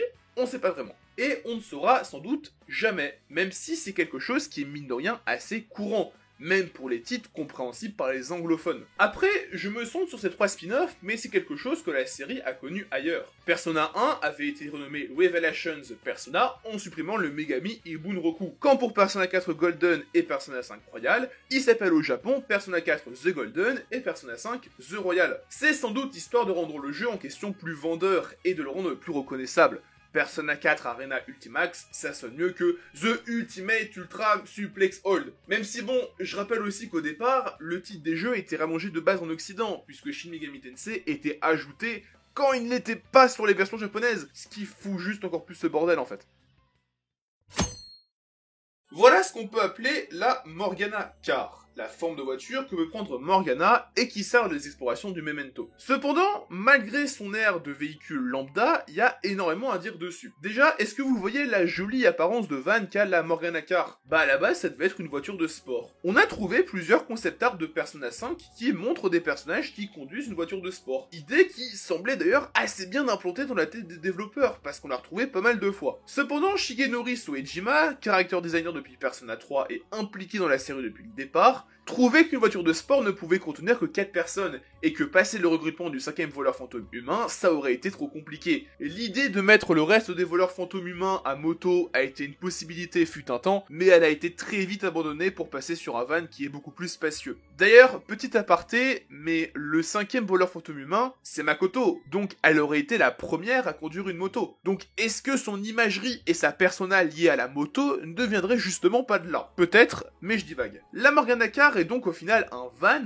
et elle a même une plaque d'immatriculation. Celle-ci se lit Tsukiji 343-222. Le terme Tsukiji fait référence au quartier tokyoïte du même nom, qui est surtout célèbre pour le marché de poissons de Tsukiji, qui était le plus gros marché mondial de poissons et de fruits de mer jusqu'à sa fermeture en 2018. Et c'est bien évidemment une référence à l'amour inconditionnel de Morgana pour les sushis et les sashimi, qui sont créés avec du poisson. Le 343 fait aussi référence à l'amour de Morgana pour les sushis et les sashimi, puisque 343 peut être lu comme sashimi en japonais. Ça se fait avec ce qu'on appelle le goro awase, une technique par laquelle des termes homophones sont liés à une suite ici de chiffres. Sans trop entrer dans les détails, c'est ici fait en utilisant une prononciation typiquement japonaise pour le premier 3 et le 4, et une prononciation traditionnelle d'ancienne langue chinoise pour le deuxième 3, mais retenez juste que 343 peut se lire sashimi. Et pour le 222, si on le prend en tant que date, ça nous donne le 22 février. Soit le jour des chats au Japon.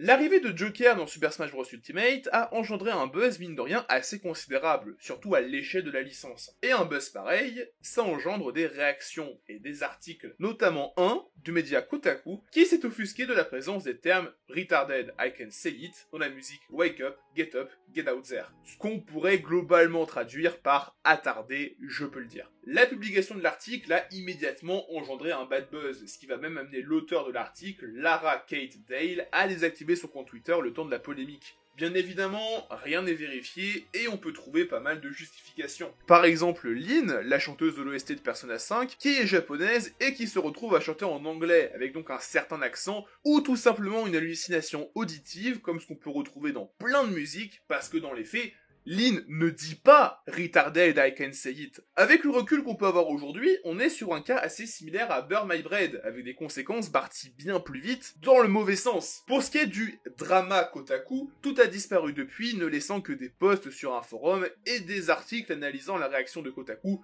jugée assez mauvaise, ce qui dans les faits est vrai. Voilà Jack Frost, ennemi apparu pour la première fois dans Megami Tensei 2 en 1990. Et il n'a au départ rien de particulier. On est sur un ennemi nommé d'après une légende anglaise liée à l'hiver, qui utilise donc la magie de glace, et puis c'est tout. Cependant, il va être redesigné. Tout d'abord, la compilation Super Famicom des Megami Tensei va remplacer son visage de gros bonnet par une expression faisant beaucoup plus bonhomme de neige. Puis arrive Shin Megami Tensei qui va lui changer sa garde-robe. Fini le chapeau, l'écharpe et le parapluie, pour remplacer tout ça par un costume de fou du roi bleu et jaune. Et là, vous obtenez une légende. Une légende qui va devenir la mascotte officielle d'Atlus, et qui va logiquement faire énormément d'apparitions dans la série Shin Megami Tensei. Globalement, si vous achetez un jeu Shin Megami Tensei, vous pouvez être quasiment sûr de la présence de Jack Frost, au point où il fait même une apparition dans le récent Métaphore Refantasio, alors que le jeu ne fait théoriquement pas partie de Shin Megami Tensei. Ça va même aller suffisamment loin pour que Atlus crée une famille Frost, ou Jack. On a du King Frost, on a du Black Frost, on a du Jack O'Lantern, et forcément, au vu de son importance pour Atlus, Jack Frost va avoir un rôle narratif dans plusieurs jeux Shin Megami Tensei, dont certains Persona. Au vu de son inspiration et de l'élément qu'il utilise, c'était assez logique de se dire qu'il aurait un rôle narratif dans la Snow Queen Quest de Persona 1. Et c'est vrai, puisqu'on a Io-kun et Io-chan qui reviennent de Shin Megami Tensei If, et qui vont aider les protagonistes avec un uniforme qui va d'ailleurs inspirer un DLC de Morgana dans Persona 5. Dans Persona 3 apparaîtront pour la première fois les poupées Jack Frost, objets de quête qui deviendront des cosmétiques par la suite. Jack Frost qui sera aussi lié à Elizabeth, qui demandera à Makoto d'en fusionner un avant d'utiliser le petit démon dans ce combat de boss optionnel. Akihiko peut d'ailleurs aussi obtenir des grandes box avec les têtes de Jack Frost et de Jack O'Lantern. Et enfin, Persona 5, où plusieurs requêtes du Mementos vont vous faire affronter des Jack Frost, et Persona 5 Strikers, qui va mettre en scène ce que Futaba appellera la E-Horde, soit des centaines de Jack Frost dans le donjon de Sapporo. D'ailleurs, je l'ai dit, mais Jack Frost, c'est la mascotte d'Atlus, et il utilise dans son code couleur du bleu et du jaune, ce qui préfigure partiellement l'une des règles de design de Shigenori Soejima. Car à chaque fois qu'il doit créer une mascotte, il essaye d'intégrer un maximum de jaune, de bleu et de rouge. Et c'est ce qu'on peut voir avec les 3 mascottes qu'il a designées, Aegis, Teddy et Morgana. Chacun des 3 utilisant les 3 couleurs primaires. Donc, qui sait, peut-être qu'un jour on aura un redesign de Jack Frost avec du rouge. Je ne vais pas vous faire l'affront de vous présenter JoJo's, et vous devez sûrement vous dire que cette entrée tourne autour d'une seule vanne, celle de comparer les stands aux Persona, dans leur fonctionnement, voire simplement leur concept. Sauf que les liens entre les deux licences ne s'arrêtent pas là. Et plus on creuse, plus elles semblent semblables en fait. Dans les thématiques de leurs entrées, dans leurs personnages, et même dans leur destin populaire. Alors, les 2 premières parties de JoJo's sont comme les 2 premiers Persona, à part du reste de leur licence. Persona principalement via le game design, JoJo's surtout via le système de pouvoir. C'est aussi des sections à part de par leurs antagonistes, souvent thématiquement liés entre les 2 entrées. C'est visible avec Nyarlathotep pour la première trilogie Persona, et le masque de pierre pour JoJo's, quand bien même le retour de Dio dans Stardust Crusaders va un peu fausser le tout. Et enfin, le système de pouvoir. Pour JoJo's, c'est bien évidemment visible avec l'onde, qui sera remplacée par les stands à partir de Stardust Crusaders. Pour Persona, c'est moins visible, vu qu'on reste sur les Persona, mais les méthodes d'éveil de Persona seront similaires entre le 1 et le 2, avec le jeu occulte du Persona. Persona 3 et Stardust Crusaders sont sans aucun doute la comparaison la plus frappante. La plus grande similitude ne vient pas des œuvres en elles-mêmes, mais du statut qu'elles ont pour leur série, celle d'entrée ayant véritablement lancé l'explosion de la popularité de l'œuvre. C'est assez peu visible, 8 ans après Persona 5 et 12 ans après le lancement de l'anime JoJo's, mais avec le recul, c'est vraiment ces 2,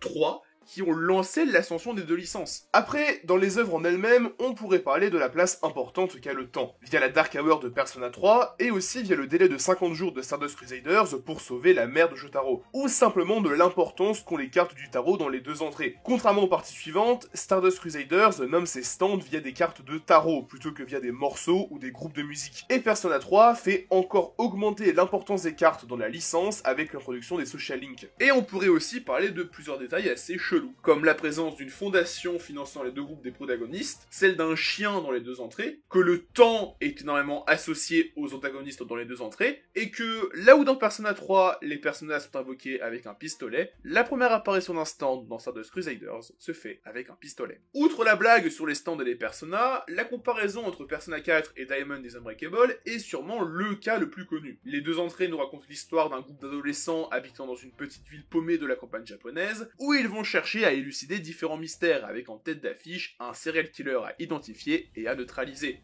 De même, l'accent sera aussi parfois mis sur l'environnement assez restreint, avec cette fameuse petite ville qui sera parfois LA star, avec ses histoires, ses relations et ses coins à visiter. Et enfin, Persona 5 et Golden Wind, où c'est assez léger, et où on pourrait à la limite faire un lien entre les statuts de criminels de Giorno et de Ren.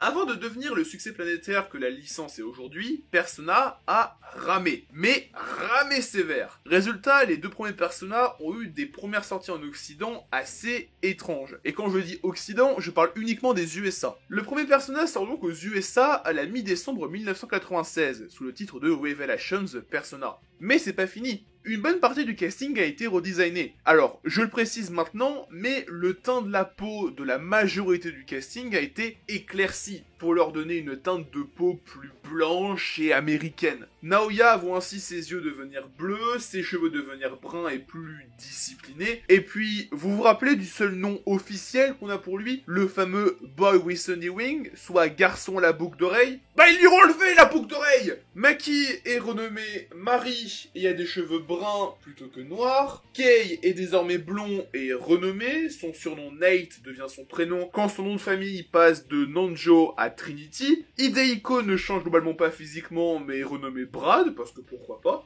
Eriko subit le traitement Kei en devenant elle aussi blonde tout en voyant son nom devenir Hélène. Yuka ne change pas physiquement mais est renommée Alana. Pareil pour Reiji qui est par contre renommé Chris. Yukino ne change absolument pas et son nom est juste raccourci en Yuki, ce qui laisse supposer qu'elle a été la dernière éditée parce que même son teint de peau n'est pas altéré. Et enfin Masao, qui est sans doute le cas le plus connu. Alors son nom change un peu à la manière de Kei parce que son surnom Mark devient son véritable prénom. Cependant, ils en ont fait un afro-américain. Je passe sur tout commentaire lié à ça. Mais sinon, Persona 2 a lui été beaucoup moins touché par la censure. En fait, c'est surtout par rapport aux sorties. Sur PS1, seul Eternal Punishment est sorti en Occident, donc aux USA. Et même si ça a jamais été clairement dit, je pense que la raison de la non-sortie d'Innocent Sin, c'est encore une fois sûrement dû à la présence d'Adolf Hitler en tant que boss dans le jeu, surtout que, je l'ai pas dit dans l'entrée qui lui était dédiée, mais la salle du boss est remplie d'un symbole très lié à son régime politique. Je pense que vous voyez tous de quoi je veux parler, ce qui explique clairement pourquoi il n'a pas fait le chemin jusqu'en Occident. Mais le plus fou, c'est la ressortie PSP,